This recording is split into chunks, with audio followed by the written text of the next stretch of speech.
ओ hello uncle, कहाँ? मैं अपने बेटे के घर जा रहा हूँ और गांव से मैं उससे मिलने के लिए आया हूँ। गांव से मिलने के लिए आए हो? तुम मेरे घर में क्यों घुसे जा रहे हो? ये मेरा घर है। मतलब ये मेरे बेटे का घर नहीं है, लेकिन बेटा मुझे उसने एड्रेस तो इसी घर का दिया था। एड्रेस इसी घर का दिया था? ये बताओ आपके बेटे का नाम क्या है? मेरे बेटे का नाम है बॉबी खुशवा। अच्छा, आप बॉबी के पिताजी हैं। बॉबी का घर अंकल ये वाला है। अभी अभी शिफ्ट हुए हैं तो ज्यादा बातचीत नहीं है, बस यही घर है लेकिन उनका। अच्छा अच्छा अच्छा अच्छा, मेरे बेटे का घर तो बहुत बड़ा है।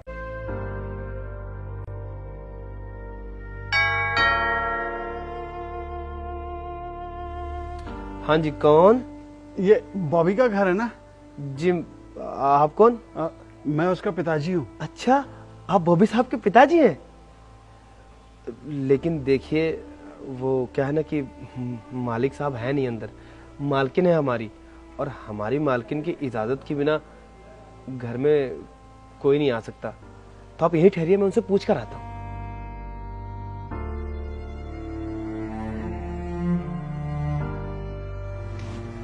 रमेश,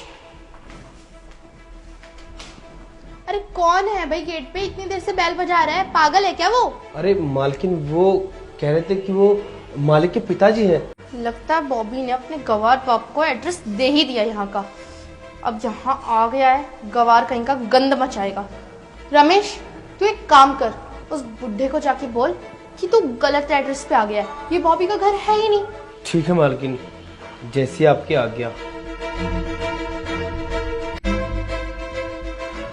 वो क्या है ना कि ये बॉबी साहब का घर नहीं है, आप गलत घर पे आ गए हैं, तो आप जाइए यहाँ से।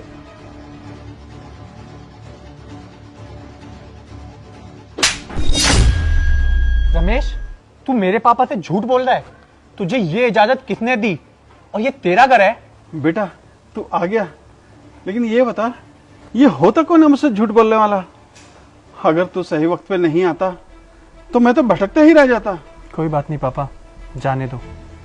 नौकर है ये इस घर का, और आज तक इसने ऐसी कोई हरकत नहीं की, लेकिन आज इसने अपनी औकात दिखा दी। खैर, आप अंदर चलिए पापा। पर मालिक, चुप हो तू। अरे रमेश, तुम पागल हो गया? तुमने इतनी देर पापा को बाहर ही खड़ा रखा, अंदर क्यों नहीं लाए? अरे मालकिन। चुप करो तुम। मुस्कान, मुझे तो लगता है हमने इसे 50,000 रुपए एडवांस में देके ना गलती कर दी। जैसे इसके पैसे पूरे हो ना, इसका बोरिया बिस्तर बांधो और निकाल दो इसे घर से। चलो पापा आप।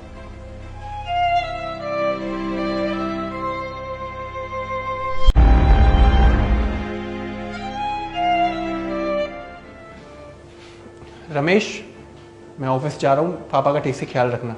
मालिक, वो दवा के लिए पैसे दे दीजिए, खत्म हो गए हैं। क्या पैसे चाहिए तुझे? देख रमेश, हमने पहले तुझे 2 महीने का एडवांस दे दिया है, और हम तुझे और पैसे नहीं दे सकते। और तुझे तो पता ही है, कल जो तूने हरकत करी है, उसके बाद तो तुझे अब काम पे रखना ही नहीं है हमें, तो पैसे क्यों देने तुझे?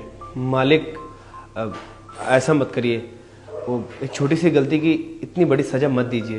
वो मेरी माँ बीमार है, और अगर उनको टाइम से दवा नहीं मिलेगी तो फिर अनहोनी हो सकती है। मालिक, हम आपसे हाथ जोड़ के विनती करते हैं, आगे से हम कभी गलती नहीं करेंगे। मालिक, हमको पैसे की सख्त ज़रूरत है। क्यों गिड़गिड़ा रहा है रमेश? हमने तुझे 2 महीने का पहले ही एडवांस दे रखा है, तो उतना काम कर और निकल यहाँ से। और रही बात तेरे माँ के इलाज की, तो 1,500 रुपये दे सकता हूँ, उससे ज़्यादा नहीं।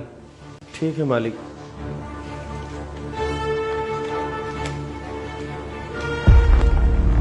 ये पैसे रखें, उठा लियो इन्हें अपनी माँ के इलाज के लिए। अब मैं चलता हूँ। रमेश, मुझे नहीं लगता कि तूने उस दिन झूठ बोला था। जी मालिक, भला मैं क्यों झूठ बोलूँगा कि दरवाजे पे कौन आया है कौन नहीं आया है। वो झटपट में मालकिन ने मुझसे कहा कि जाकर बोल दे, वही मैंने जाकर बोल दिया। और बदकिस्मती का खेल देखो, मालिक भी आकर सुन लिए। उनको मैं गलत लगा, पर मैं कुछ नहीं बोल सकता, क्योंकि मालिक और मालकिन के बीच में मैं नहीं चाहता हूं कि झगड़े हों, लड़ाइयाँ हों। तू अपने सिर पे गलत इल्जाम लेके 2 महीने बाद चला जाएगा?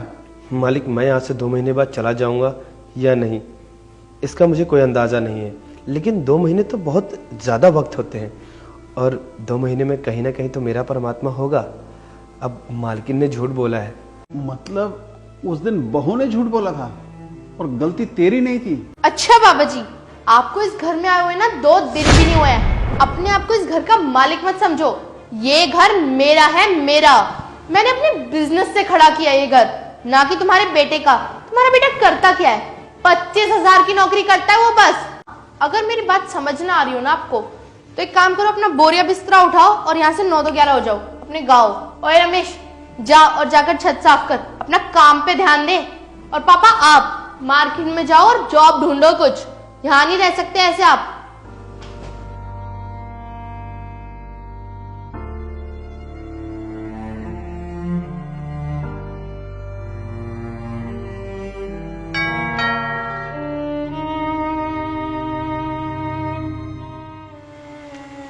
हाँ जी, ये लीजिए रमेश की चिट्ठी। अच्छा ठीक है, थैंक यू। अरे पापा, आप अपना बैग क्यों पैक कर रहे हो? मुझे लगता है शायद तेरे घर में मेरे लिए जगह नहीं है। पर पापा, हुआ क्या है? आप ऐसे क्यों बोल रहे हो? अभी तक तो आप सही रह रहे थे। रमेश से कोई गलती हुई है क्या? नहीं नहीं बेटा, वो बेचारा तो मेरी बहुत सेवा करता है। तो फिर प्रॉब्लम क्या है पापा? आप ऐसे अचानक से जा कैसे रहे हो? बेटा, मुझे नहीं पता था कि ये घर तेरा नहीं बहू का है, और आज तक तूने मुझे ये नहीं बोला कि मैं मुफ्त की रोटियां तोड़ रहा हूं, लेकिन ये सब मुझे बहू से सुनने को मिला। मतलब ये सब आपसे मुस्कान ने कहा है क्या? कोई बात नहीं पापा, आप चिंता मत कीजिए, मुस्कान से मैं बात कर लूंगा। मुझे नहीं पता था मुस्कान इतनी घटिया और गिरी हुई किस्म की लड़की है। ठीक है बेटा, जब तू इतना सब कह रहा है तो मैं आज रुक जाता हूं, लेकिन कल निकल जाऊंगा।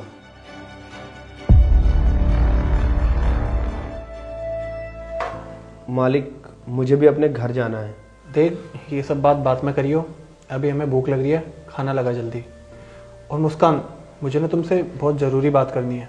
हाँ जी, बताइए। मुस्कान, बात ये है कि वो मालिक, आपकी बातों से ज्यादा जरूरी बात मेरी है। मालकिन, आपने जो आज सुबह सुबह मुझे चिट्ठी दी ना, उसको आपने शायद पढ़ा नहीं। इस चिट्ठी में साफ साफ लिखा है कि मेरी मां अब इस दुनिया में नहीं रही। मालिक, आपने उस दिन 1,000 रुपये मुझे दिया था दवाई के लिए। अगर आप मुझे ज्यादा पैसे दे दिए होते तो शायद मेरी मां जिंदा होती। और वैसे भी मैं तो पूरी जिंदगी आपकी गुलामी करने के लिए तैयार हूं मालिक। मैं चंद पैसे ही तो मांग रहा था। मालिक, अब मैं यहां काम नहीं कर सकता, मुझे जाने दो। रमेश, मुझसे शायद बहुत बड़ी गलती हो गई। पैसे नहीं दिए आप। मालिक, अब मैं क्या करूं? मेरा इस दुनिया में और कौन है? रमेश, तू अपनी माँ के लिए नौकरी करता है और मेरे बेटा बहू हैं कि उनके पास बाप के लिए वक्त ही नहीं है, और बहू को अपनी दौलत का इतना गुमान है कि ससुर की कोई कदर ही नहीं है। खैर बॉबी बेटा, मैं चलता हूँ। पापा, मुझे माफ कर दो, मैंने आपके साथ बहुत बुरा किया। आपके साथ ही नहीं, मैंने रमेश के साथ भी बहुत बुरा किया। जिस दिन आप घर पर आए थे और आप रमेश से बोले थे कि आप बॉबी के पापा हो, तो मैंने उसे कहा था कि आपसे बोल दे कि घर पर कोई नहीं है, आपको भगा दे। और जब बॉबी सामने आए तो मैंने रमेश के ऊपर सारा इल्जाम डाल दिया। अगर मैं उस दिन ऐसा ना करती तो आज शायद रमेश की माँ जिंदा हो। प्लीज हमारे साथ ही रहो पापा। मालकिन, आपको अपनी गलती का एहसास हो गया, ये तो बहुत बड़ी बात है। पर मैं उस दिन जानता था कि आपने मुझ पे इल्जाम लगाया है, पर उस दिन भी मैं वो इल्जाम सह लिया क्योंकि मुझे अपनी माँ का इलाज करवाना था। पर अब इस दुनिया में वही नहीं है, तो फिर मैं क्या करूंगा मालकिन, पैसे कमाकर? कोई बात नहीं मालकिन, मैं चलता हूं। रामू, हो सके तो यहीं रुक जाओ। हमने तुम्हारे हाथों की रोटी खाई है, क्या पता तुम्हारे रुकने से हम अपना कर्ज अदा कर सके। हाँ हाँ रमेश, ये सही कह रही हैं। मालकिन, अब हमें मत रोकिए, मुझे मेरे गांव जाने दीजिए, मुझे वहीं सुकून मिलेगा। प्लीज मत रोकना मुझे। ठीक है बेटा, मैं चलता हूँ और तुम्हें तुम्हारा घर मुबारक हो।